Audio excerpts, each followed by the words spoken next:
So hello, thanks for joining us today. We are going to be talking about what a post-quantum future would look like in Bitcoin. So I'm excited to be talking about this. A lot of research went into this, but still don't hold me accountable if I say something incorrect. This is a complicated topic. We're not going to go too technical, but we will a little bit. We've got two people from our CBP committee today and a special guest. Let's do introductions. I'm Jessica, Executive Director, and Rodney, do you want to get us started? Sure. My name is Rodney McInnes. I am the chair of the Certified Bitcoin Professional Committee. And And that's it. Looks like that's the end of it. that's it. All right. I'm Dirk. I'm on the Certified Bitcoin Professional Committee. There are way I'm more also important things to on talk about. the Cryptocurrency Security Standard Guidance Committee as well.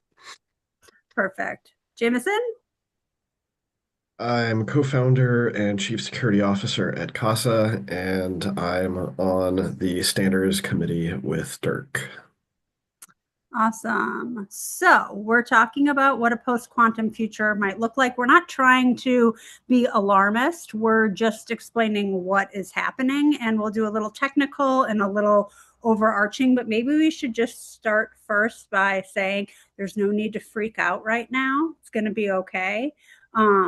But there are some things that may need to happen at some point, and we want to make sure everybody's informed about it. So, yeah. Let's get into what quantum computing is to start, maybe, and just kind of do an overview.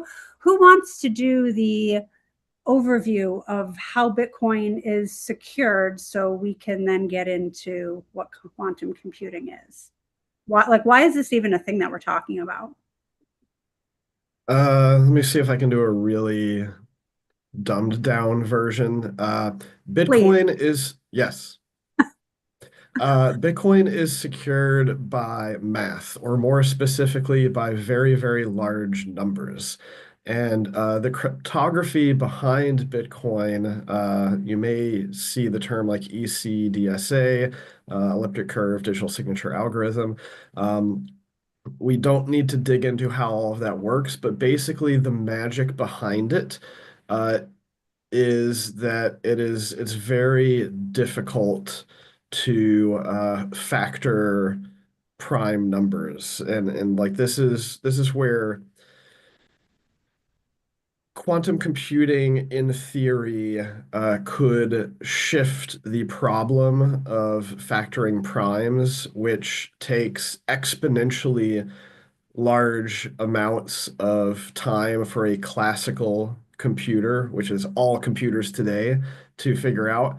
It may shift that into what is called polynomial time, which is just orders of magnitude faster, and basically decrease the computational security of our cryptography by orders of magnitude. Oh, that's pretty good. And I think what's really important for that, specifically around Bitcoin, right, is that the math and the cryptography that Jameson's referring to there is what's used in a couple of different ways in Bitcoin, right? One is it's utilized to protect your wallet or your assets on the blockchain, right? So the cryptographic keys are the way that you can identify that this is in fact my wallet and this is my Bitcoin, my money. And how that's protected. And then it's also used, the hashing algorithms are also used in the actual network, the Bitcoin network, in order to go through the process of validating transactions that are being added to the block. And so when you start, when those things are designed around mathematical problems, and you, like Jameson said, dramatically simplify or potentially simplify the ability to do those problems, and then that can have an impact, a trickle-down impact, not just in the world of Bitcoin, but banking and online shopping and everywhere else that we utilize cryptography for for protecting our information. Yeah, and if you are a CBP, you would have heard about ECDSA and how we use elliptic curve to secure digital signatures, right? Or to securely sign transactions. And so this would mean that we'd have to find a different way to do that because the computers will be better at math. That's probably the dumbest way to say it, better at math, but I'm sticking with it. So, and better at a particular kind of math. Yes, got it.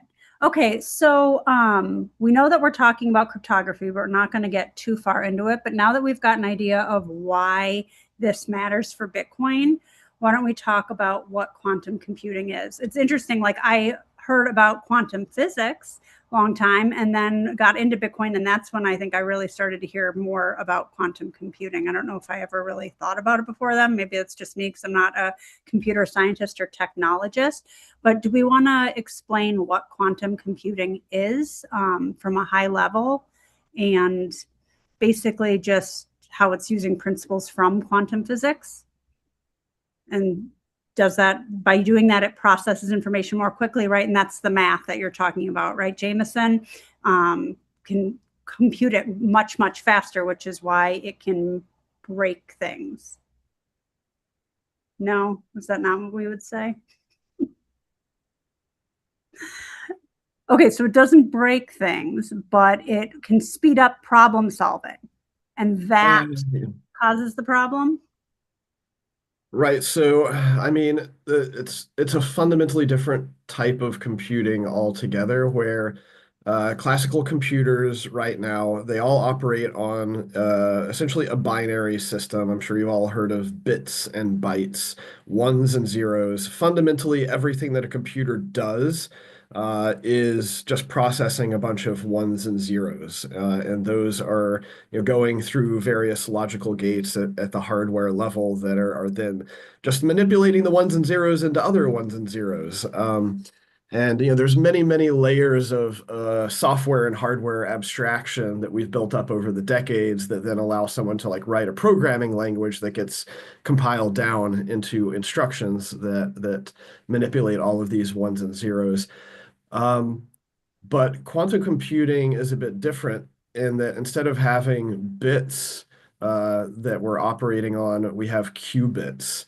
And this is where we get like beyond even my own real understanding and ability to explain all of this because I'm not a quantum computing expert either.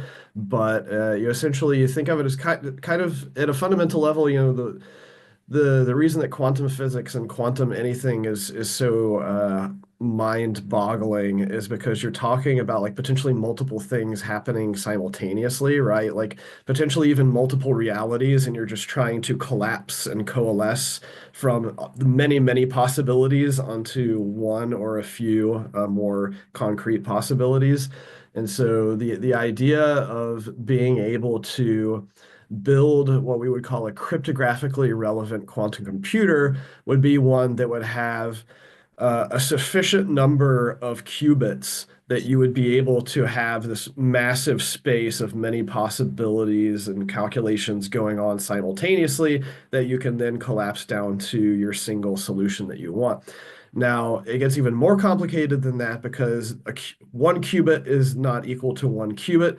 There are physical qubits, there are logical qubits, there are additional complexities in getting the qubits to actually work with each other at the same time. So you get the physical qubits working together in order to build and create larger logical qubits, and there's signals and noise and decoherence issues. And so it's not as simple as saying that like if we get a quantum computer with X number of qubits, then it will be able to break Bitcoin cryptography.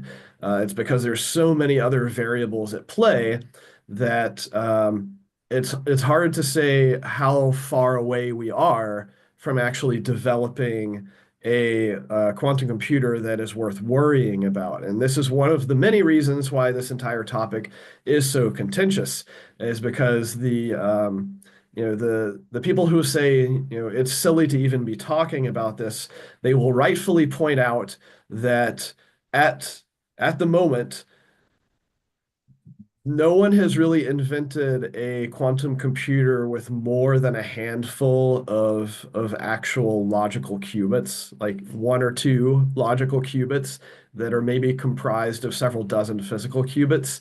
Um, and as such, I don't think that anyone has successfully factored a number larger than like 12 or something, 12 or 15 using a quantum computer. And of course, in order to break Bitcoin cryptography, you're going to have to be able to factor numbers that are orders and orders of magnitude larger than that.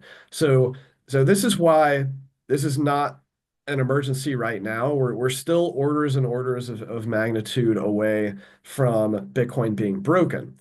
And as Dirk already said, quantum computers that are powerful enough would affect all types of systems, not just Bitcoin. But the reason why we don't really need to worry as much about your average website or e-commerce or even banking app is because those systems are centralized and they can and they will upgrade their cryptography very quickly. As they are observing this threat potentially growing as the technology advances. But Bitcoin and really any public permissionless distributed crypto system tends to be very difficult to upgrade because you have to get consensus amongst the vast majority of ecosystem participants, and then get this trickle down effect where first you have to fix it at the protocol level, and then that has to go out and matriculate to all of the different like software wallets and then the hardware wallets and basically all the different pieces of infrastructure that compose the network for that crypto system. So, I'm not worried about quantum computers breaking stuff anytime in the next few years. What I'm worried about is just Bitcoin being so very difficult to come to consensus on, and the fact that this is a very hand-wavy topic where it's difficult. No one can actually say, how many years we have. Some people will say that we will never have a cryptographically relevant quantum computer. So the answer is probably somewhere in between there already being one that is like secretly developed by the NSA versus there never being one because the laws of quantum physics will make it physically impossible to actually construct. One of the things that I found interesting when I was looking into this is there are already encryption methods. There's already options for like what we can switch over to. So it's not how are we going to do this? It's how are we going, like you said, Jameson, banks can just switch over because there already are like NIST approved, NSA, I think, picked one. There's already like a Q block or Q Bitcoin, which we can talk about. But so all this stuff, it's like the technology exists already for what we need to use when quantum computing is a reality. But with Bitcoin, because we need to reach consensus, it's actually getting it to happen, having the people agree on it, implementing it, and then figuring out how to migrate everything after that. And Dirk, were you going to jump in and say something too? Well, I was going to say that's why I actually called out earlier that it's better at a certain kind of math, right? Because there are algorithms that that have been developed that aren't susceptible to the same sorts of calculation that would break, right, the ECDSA or some of the other algorithms and stuff that are in use right now. So yeah, the big issue, it's not a technological issue, right? And I think that should bring some reassurance to some people, right? That it's not we don't know how to address this kind of from a security, perspective. Like Jameson saying, there's a much, much bigger sociological concern here when it comes to Bitcoin and cryptocurrencies because they're intentionally decentralized, and Bitcoin especially because it was designed to move slowly, right? To change slowly and not break. And kind of the philosophical approach to it was, we've built this thing, it's good. Like, don't mess around with it, right? Mm-hmm. Yeah, I mean, it's also an issue of constraints. Like I already said, centralized systems, they're controlled by a handful of people. They don't have to come to consensus. They can roll out whatever they want to pretty quickly. But with regard to the fact that there's at least half a dozen post-quantum crypto algorithms out there, and any number of them could work for most applications, they all suck when it comes to the constraints imposed by Bitcoin. Usually, the constraint that becomes a problem is the data size of the signature itself. Sometimes the data size of the public keys. Some of these also are very slow to validate. They all have different trade-offs. But when I started looking at this issue in context of Bitcoin, I found it was extremely gnarly in the sense that there are actually many different contentious issues that will need to be overcome simultaneously. One of them is like, which post-quantum scheme do we use? Because they all have different trade-offs. Another one is that depending on which post-quantum scheme gets settled upon, it's almost assuredly going to use more block space, and that could potentially reignite the block size debate, which we already spent a number of years going through, like 8 years ago.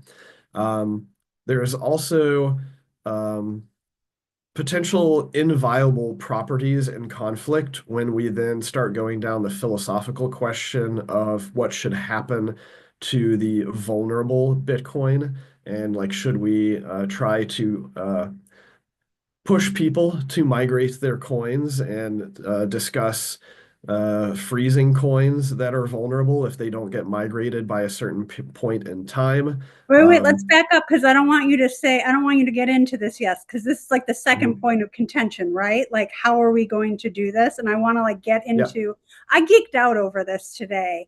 I surprised myself in how interesting I found this. I watched a PBS special a while ago about quantum physics and like alternate realities, and it made me, that's basically what it is. When we talk about qubits, it's not a 0 or a 1 like bits.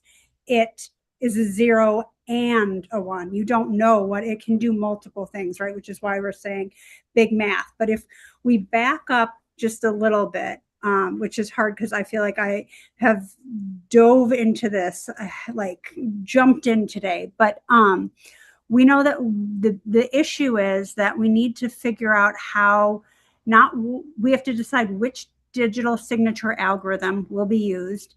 There are a bunch of them. You said 6. I thought there were only 3. But so 6 options for different algorithms.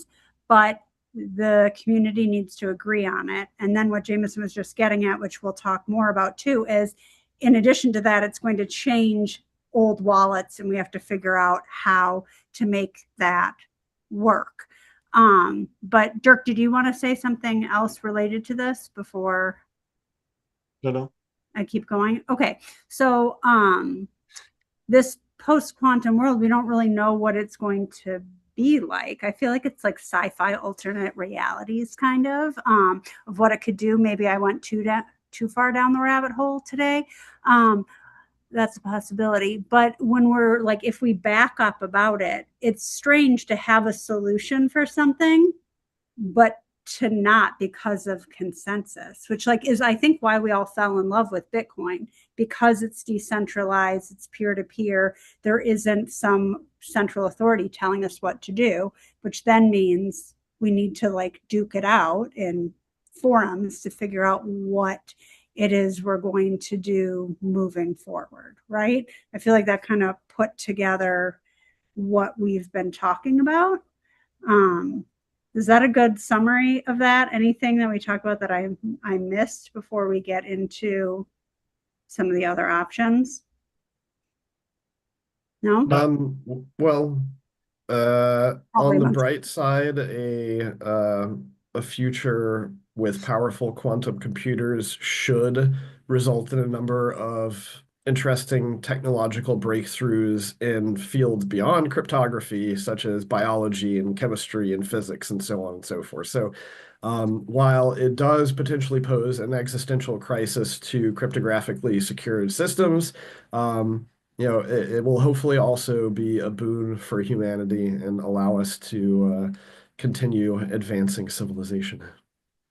Yeah, especially anything that requires modeling, because like you said, right, what a quantum computer does is instead of, like Jameson was saying earlier, right, instead of kind of going linearly through like trying to solve a problem, like trying to solve a math problem, if you're trying to figure out what a very large prime is, you have to, what a traditional computer does is it just tries things, right? It just tries a number, tries a number, tries a number, tries a number. And even if you have a multi-threaded system, right, there's a very limited number of things it can try at a time versus a quantum computer, which generates probabilities and says, hey, here's the set of probabilities, right, that this could be. And then you have to validate them. And validation is much easier mathematically than actually finding it in the first place. So in the same way, like Jameson's saying, right, like anything that especially that utilizes that has complex mathematics for modeling, right? For like weather systems and stuff like that, right? The potential boon or all of the options for like uh, uh, vaccines and actually like customized vaccines for specific people and that sort of thing, right? That sort of modeling becomes much easier. Targeted medicine for the very specific cancer you have or something like that. Designing things for that can become much easier for the same reasons that it becomes easier to potentially break this traditional cryptography that we're using. Mm-hmm. One of the things that I don't know who said this, but I think it was you, Jameson, getting into the block size and how different the different algorithms propose different, like you said, constraints. And so if what Jameson referred to in terms of like the prior block size, there was a huge debate for 2 years, I think, about whether or not the witness data should be segregated, and it ended up being SegWit. But that's what you're talking about, right, Jameson, with the block size debate, and that's what it led to, or is there a different piece of history? Yeah, I mean, there were multiple aspects to it, but the main one, the main point of the block size debate was answering a single question, and the question was, should Bitcoin be optimized for low cost of validating and auditing the system, or should Bitcoin be optimized for low cost of transacting on the system? And so after many years of debate and then ultimately contentious forks, it became clear that the community overwhelmingly preferred to optimize for low cost of validating the system. Now, if we get to the point where we determine that we need post-quantum cryptography and we survey the field of available algorithms, and like I said, they all have different trade-offs, and some of them are fairly novel, and novel cryptographic algorithms are always scary because you don't know how much effort has been expended trying to break them. But I don't think that I've seen any that aren't at least like 100 times larger than what we're currently using. And so then you could very easily say, if the throughput, if the transaction throughput on chain for Bitcoin suddenly becomes an order of magnitude or more decreased, how does that affect people's sovereignty, their ability to use the system? And I'm not sure whether or not it will play out the same.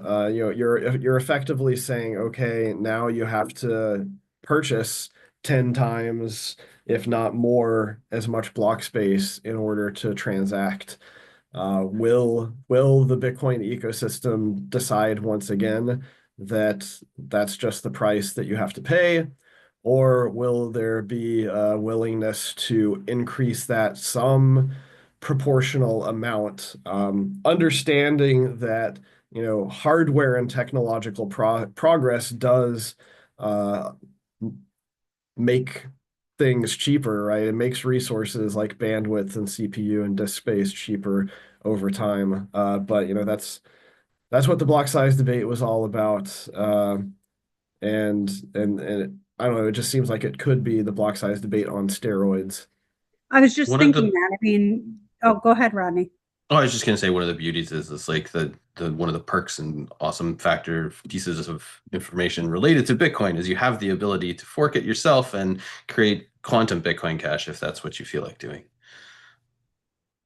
The block size debate is like, I mean, yeah, good good point, Rodney. The block size debate is fascinating. Like you said, like 2 years of this, and then like you said, on steroids. It's so true, because now we're back to that argument basically to figure out how to do it. And so we need to reach consensus or a bunch of forks, right? The last time there were a bunch of forks based on what was going on with the block size debate in 2017.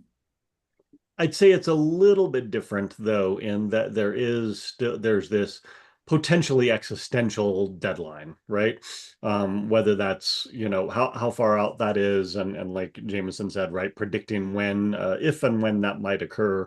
But it's not kind of just a philosophical efficiency sort of debate. The idea that if we get to that point, right, that one of two things could really happen, right? Either the cryptographic algorithms protecting your Bitcoin become invalid or compromised, and people can just steal the Bitcoin, which would lead to the second one, which is the value of Bitcoin would just inherently collapse, right? If you lose the ability to maintain the network and the blockchain, right, with integrity, then the entire point of Bitcoin kind of goes away.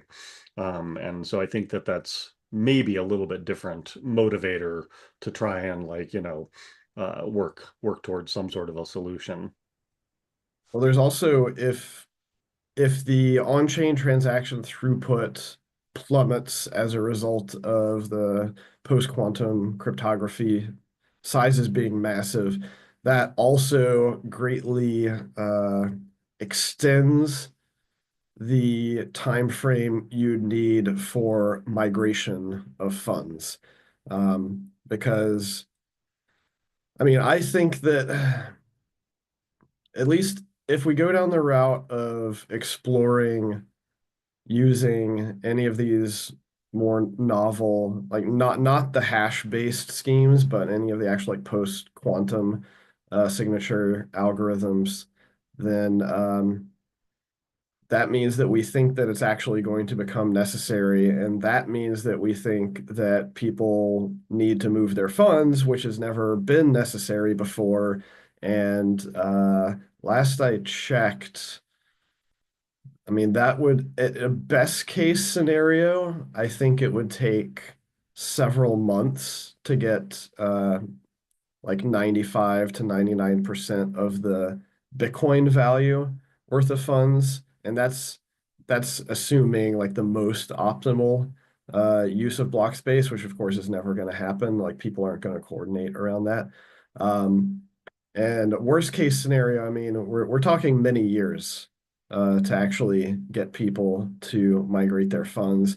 And it gets even worse when you consider the fact that if you do this without a deadline, then people are naturally procrastinators, and you should expect that probably a lot, if not most people, will wait until there's an actual emergency, and then everybody's running for the exits, so to speak, and the blockchain would be quite congested with people trying to migrate their funds in an emergency.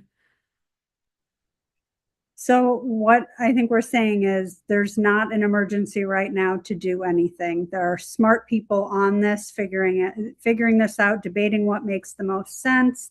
And I don't want to say we can rest assured, because I guess I can, because I'm not the one that's capable of doing this, but the people that are actually working on it, there's a solution. It's just trying to wrangle it all together and get things pushed out. But for users right now, I think there's a lot of like, because there's uncertainty, there's this fear, there's fear mongering, like this is going to happen, Bitcoin's going to go down, there's all kinds of things. I've started to see products even that are claiming to be like post quantum ready. So people are concerned and trying to make changes right now. Is that true? Are there post quantum ready wallets that we can be using? Well, so I know Trezor 7 had some like post-quantum ready chip in it. And I think that they're mainly using that for the actual attestation of the integrity of the firmware itself.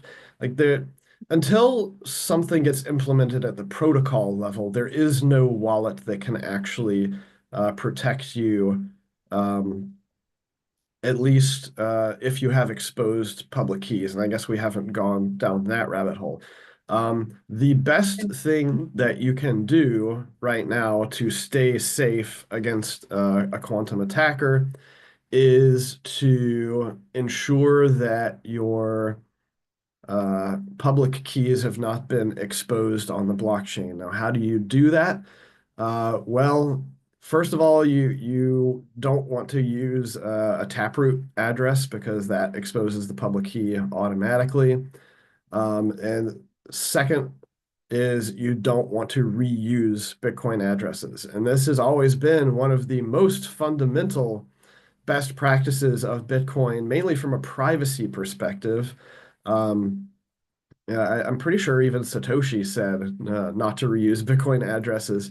But the reason that it becomes a problem from a quantum attack perspective is that when you are sending multiple deposits to the same address, those deposits are creating different UTXOs, but then eventually when you go to spend some funds, you're gonna consume one of those UTXOs, and when you do that, when you spend those funds, you then have to publish the public key to the blockchain, and then you publish the public key and the corresponding cryptographic signature, and that's how the entire world and the nodes validate that you are actually legitimately the owner of the private key that belongs to that address where the funds were. But you're probably going to be leaving other funds, those other UTXOs that are protected by the same public-private key pair, sitting, in those same UTXOs. And this is when you become susceptible to what's called a long-range attack, which means that because you have exposed the raw public key, now if someone comes along with a quantum computer that is powerful enough, they can attempt to use Shor's algorithm to essentially reverse engineer the corresponding private key to the public key you exposed. And then if they find it, they would be able to sweep the funds that are in the other UTXOs that you haven't spent yet. And so this is one of the reasons why it's potentially an existential crisis if a quantum computer appears suddenly and surprises us all. Because if you go look at the like the top 100 Bitcoin rich list of addresses, you'll note that many of the largest exchanges like Binance and Bitfinex and so on have hundreds of thousands of Bitcoin sitting in addresses with exposed public keys because they're reusing those addresses. And so if I wanted to wreak maximum havoc, I would just have to, reverse engineer that one private key to one of those addresses and immediately have access to hundreds of thousands of Bitcoin.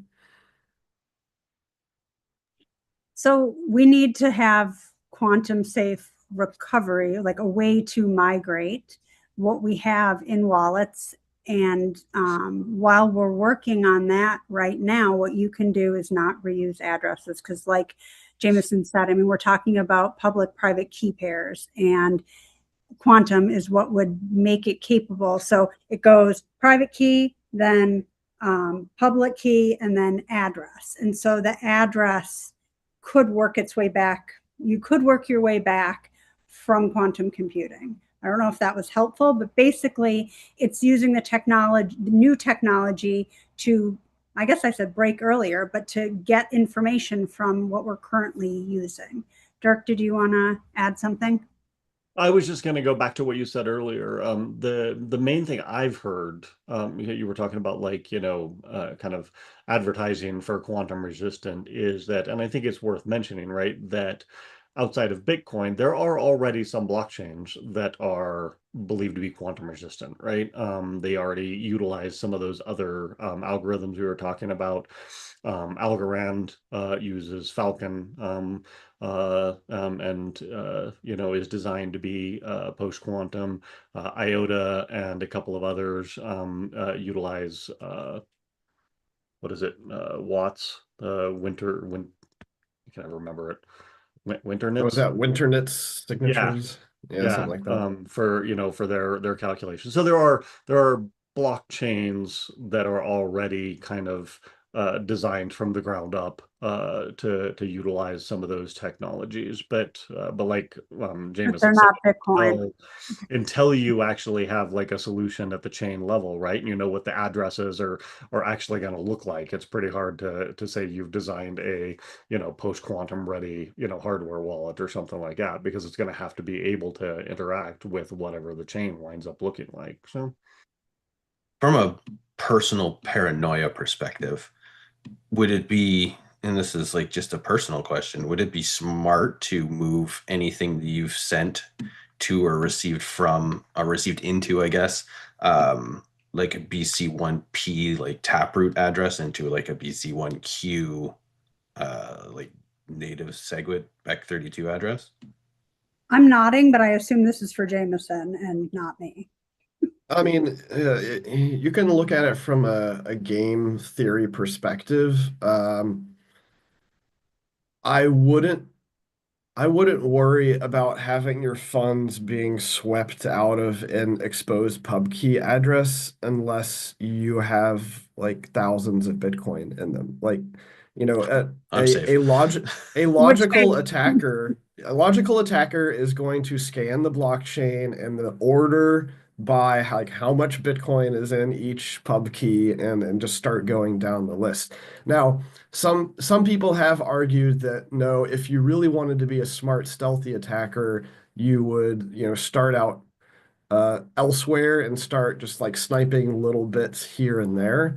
But I don't think that makes a lot of sense if we're considering that, these attackers are essentially going to be either state-sponsored or massive VC-backed that have spent billions of dollars on this technology, and they're not going to be going after just a few $1 million here and there. Like they're going to be going for payday, because I think that the way that you should approach the logic is similar to how zero-day exploits are used. It's like if you're a sophisticated hacker and you come across a zero-day exploit, you try to maximize the benefit that you can get from it, because you have to operate under the assumption that you're on the clock and that someone else is going to find the exploit,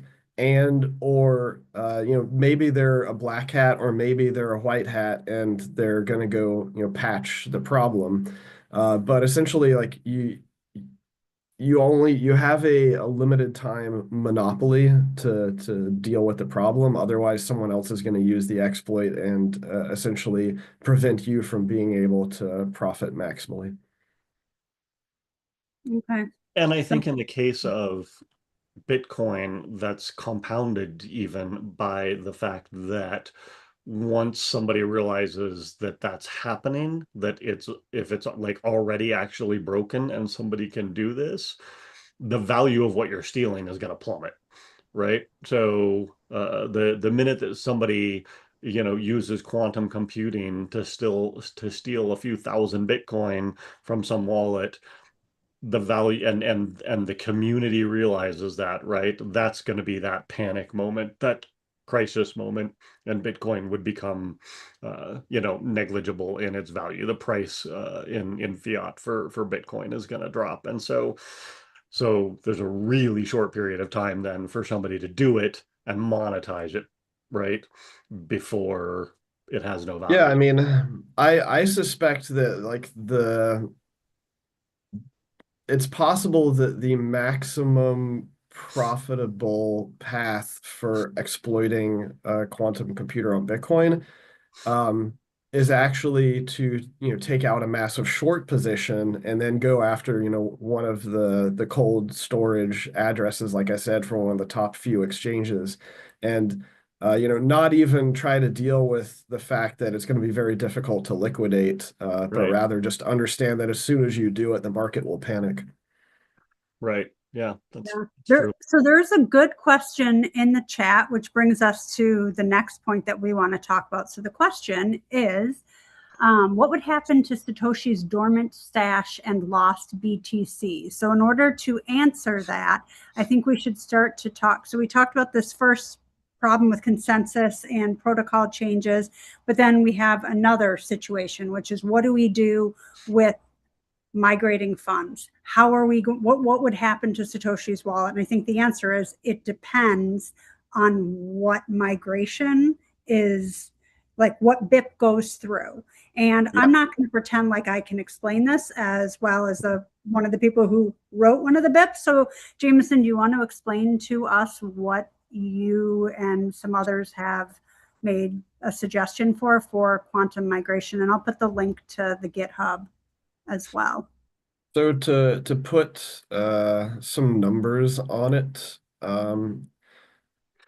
all of the coins that are suspected to be Satoshis, plus a bunch of the other early mined coins that were never spent, there's about 1.7 million Bitcoin in these pay to public key UTXOs. This was like the original Bitcoin address, if you were. And these are problematic because unlike the next more popular pay to public key hash type of address, as you might see, they are not protected by a hash. So literally the public key is exposed on the blockchain for all of these coins, including all the ones mined by Satoshi. So that's 1.7 million Bitcoin that are at risk there. Then there's another 4 to 5 million Bitcoin that have exposed public keys solely due to address reuse. And yeah, this is where the question comes into play. Do we take some sort of action to prevent those from falling into the wrong hands? There's no way really to ensure that there's no way to know whether or not coins are lost. And so there's no way to ensure that if you freeze coins, that you're not also locking out the rightful owner because they were just like too busy and not paying attention or whatever. Like, so this is why I often say that, if quantum computers become a real threat, then whether we do something or do nothing, there are going to be inviolable properties of Bitcoin that get violated. And that basically that comes down to like the sovereignty aspects of like you should, never freeze anyone's money, you should never break anyone's Bitcoin, versus the not your keys, not your coins aspect, which is the property that is basically going to get violated by quantum computers, where we all operated under the idea that if if I am the only one who has my keys, I'm the only one who has my Bitcoin. And now all of a sudden someone else can get my keys and there's nothing I can do about it. That's not great. It's probably worth just mentioning for, those people who are thinking through all this now, that all of those early Bitcoin, the Satoshi era Bitcoin, right, and the addresses that Jameson was talking about are almost all in 50 Bitcoin chunks in individual wallets, right? Because that was just kind of the way that it worked with the mining at the time, right? Is that you'd get the mining reward of 50 Bitcoins, and those were all going into those individual wallets. So this is before HD keys and derived key paths and all of that. And so every one of those kind of has to be broken individually if you're actually trying to break them. But I think again that's the lesser issue, and this is actually from a previous conversation I had with Jameson, right, is not people necessarily going after those. It's the value of the entire ecosystem tanking, because of all you have to do is move one of those wallets, and the impact to the entire ecosystem is dramatic. We've seen that, every time the price of Bitcoin tanks just because some whale moves a bunch of coins, right? So what would be an option? So for, accounts or addresses that have a lot of Bitcoin that we think that have been dormant and we're guessing perhaps won't be moving these legacy wallets into new wallets because maybe the keys were lost, maybe the person's not alive anymore, who knows? Jameson, you've made a proposal for how we could make a change so that this catastrophic situation that people anticipate could happen doesn't. So I know you've got a proposal where you've got 3 phases. Do you want to walk us through what that would look like? Is that too technical? Yeah. Well, so like I said, I think if we end up being faced with this, it's going to be contentious regardless. But what I'm interested in is in looking at this from a perspective of ecosystem-wide security and trying to deal with the fact that we know that people tend to be procrastinators. And so I want to motivate and incentivize individuals to take action for their security rather than having this sort of vague concept that like something may happen in the future. I'll just wait around until there's more concrete and existential issue to deal with.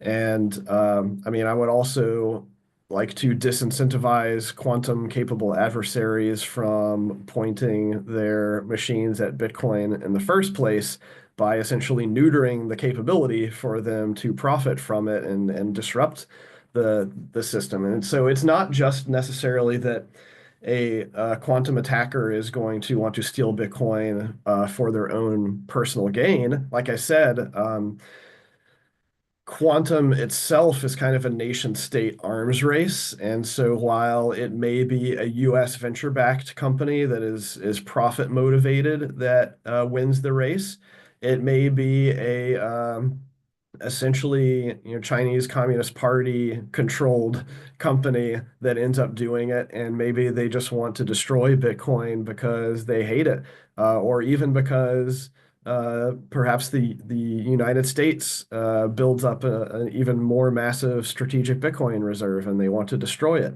Who knows?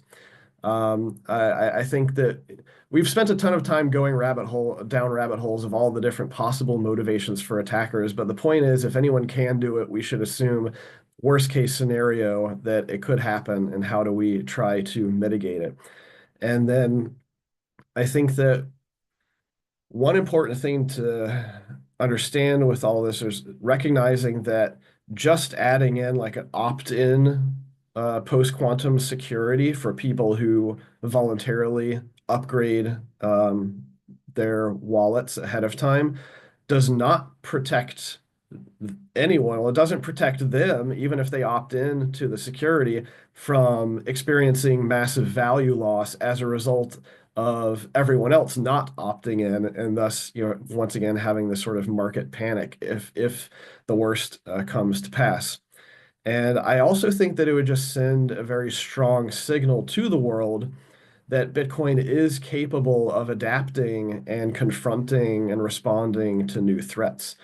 So the proposal that I've put together so far is basically, how can we create a multi-stage, very slow and methodical migration process, because it's not possible to email every Bitcoin user and say, hey, you really need to upgrade. There is no way to communicate to everyone like that. And even if you did, people ignore, like, don't Yeah. read emails, ignore things anyway. So even if there was a way to like dial into people's brains, a lot of people wouldn't do it anyway. Some of us would, Yeah. but yeah. So basically, what I'm envisioning is, first of all, I'm not proposing a particular post-quantum scheme. My BIP is reliant upon us already deciding upon some post-quantum scheme and deciding that it needs to be enforced at some point in the medium future. So I expect that we'll probably see some opt-in only schemes come out over the next year or two, and that's fine, especially some of the schemes that are coming out that are just going to be kind of like hidden optional taproot spending schemes that won't really affect any of the normal ongoing operation of Bitcoin as it is. But if we get to the point where we say, okay, quantum computing is actually becoming a threat, and we have seen orders of magnitude technological progress happen, then I think we should get to the point where we have a multi-phased approach, and essentially phase A would activate, some period of time, several years, like at least 2 or 3 years in the future. Once the BIP gets activated, you have 2 or 3 years, and then a soft fork occurs that now only allows Bitcoin to be sent to a post-quantum script that is considered safe. So basically, no more Bitcoin can be sent to a vulnerable redeem script. And why is that important? Well, because that would essentially be the signal, so that if people were trying to send their Bitcoin to legacy addresses and all of a sudden their transactions weren't working, they would pretty much be forced to go and figure out what is going on here. So that's the email And notice to everybody. come again? That's the email notice to everybody, right? Yes, yeah, that is basically the flag. This is like the only way that we really have to reliably communicate with everyone who's using Bitcoin, is to actually break something.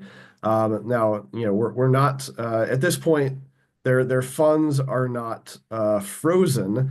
They can create a post-quantum wallet and send the money to that, and then continue on normally.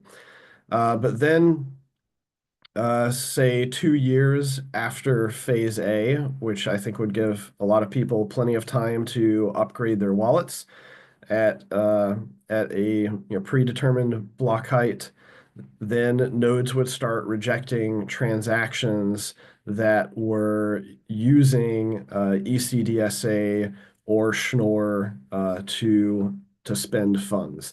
And so that would be the freezing of vulnerable funds. And so my BIP has this happening 5 years after activation of the BIP. I think 5 years is a pretty long time period. Of course, some people will object and say that even that is ridiculously short. But this is all about trade-offs, and it's very hard to say how progression of the quantum technology is going to continue. Like, I think if advancement of quantum computing continues linearly, that's like the best case scenario where we will then get more and more certainty as to like what the deadline will be for Q day. And so this is where a BIP like that will make the most sense. Best case scenario is quantum computing just completely stalls out and we never get to that point and never have to worry about this. The worst case scenario is, perhaps some mix of like AI advancements accelerating quantum computing hardware and software advancement actually results in like geometric, if not exponential, acceleration of progress in this space, and we all get caught by surprise. And in that case, there's probably not much we can do because we won't be able to react fast enough. And anyways, back to the BIP, the final part that I'm still working on because it's kind of novel is that the great objection to all of this is, of course, the property rights objection of freezing people's funds. And so I think this BIP will be much more palatable if we can offer an option for people to be able to spend their quantum vulnerable funds even after phase B that freezes the spending of them from using vulnerable EC, DSA, or Schnorr signatures. And the only way that I figure that this can be done in a soft forkable fashion would basically require you to construct a transaction that spends them the same as usual, but also adds an op return to the transaction that contains a zero knowledge proof. And that zero knowledge proof would essentially need to show that you are the owner of the seed phrase that you can derive the specific private key from the seed phrase with the derivation path. This is because a quantum attacker won't have that information. A quantum attacker can only derive one private key from an exposed public key. They don't know your seed phrase, they don't know your derivation paths.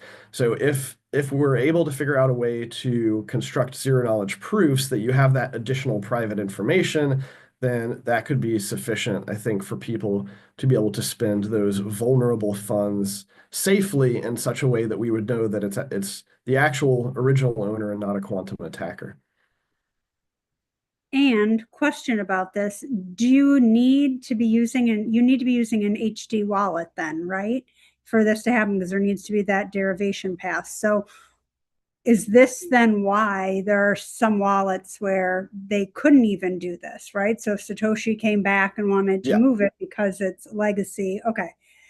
So that's like one of the other concerns that people have. Yeah, so Satoshi would need to migrate their coins before phase B because there is no derivation information available for those really, really old wallets that were just a bunch of random keys. Okay, cool. All right, we could probably keep going on, but we are at time and I want to respect everyone's time on this call. But basically, I think the takeaway is don't freak out. Maybe don't buy a bunch of products that perhaps aren't going to be doing what you want them to do because we're not at the point yet where we need those. Not saying what, I'm just saying be aware of, fear mongering and what people are doing to, I don't know, make Quantum money off flood it. marketing. Yeah. Don't panic transfer all your coins out of a Taproot address. Yeah. So basically, don't reuse addresses. Pay attention to the community and what you're hearing about it. Say your opinion in forums, participate in it if you're interested in doing so. But yeah, don't freak out, I guess is the takeaway. Don't freak out. Don't reuse addresses. Any other parting words? Dirk, did you want to add something? No, just okay. Thanks to Jameson for being here because it's always edifying to have a conversation. Yeah, thank you. Really appreciate it. I actually mentioned to Jameson earlier, I learned about BIPs 32 and 39 from him years ago, and then was doing research for this. And what I just brought up, I was like, oh, I learned about this from him. So it's fun to have it come full circle and to then again be learning how it's potentially being used or the issues related to these BIPs. Anyways, I could geek out more, but thank you guys for joining. Thank you to our speakers, and we look forward to talking more about this in the future. So thanks, guys. Appreciate it, and talk soon. Thanks, Bye. everyone.